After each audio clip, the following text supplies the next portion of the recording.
In today's video, I am going to teach you how to remove Add to Cart button on Shopify. This is a simple change you can make directly in the Shopify theme editor, and it does not require any code. You will be hiding the Buy button area on your product page by turning off a specific block in your theme settings. This is useful if you want customers to request a quote, join a waitlist, or view products without purchasing right away. First, go to your Shopify admin. From the left-hand menu, open Online Store, then go to Themes. Here you will see your current published theme. Find the Customize button for that theme and click it. This opens the Theme Customizer, where you can control what shows up on your storefront. Once you are in the Customizer, look at the top area of the screen for the Page Selector dropdown. By default, you might be viewing the Home page. Open that drop-down menu and switch to Products, then choose Default Product.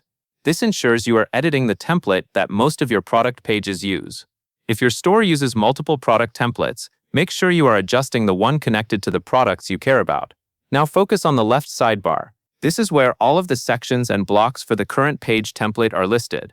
Scroll if needed and locate the section called Product Information. Click it if it is not already expanded, because the elements inside it are usually listed as blocks underneath. Within Product Information, find the block called Buy Buttons. This block typically contains the Add to Cart button and sometimes the Dynamic Checkout button as well, depending on your theme. To remove the Add to Cart button from the page, click the eye icon next to the Buy Buttons block. When that eye icon indicates the block is hidden, the entire Buy button area will no longer appear on your product page. Take a moment to confirm the preview updates on the right side, so you can see that the purchasing buttons are gone. If you do not see a change, make sure you are on the default product template and that you hid the correct Buy Buttons block. Finally, click Save in the top right corner of the customizer.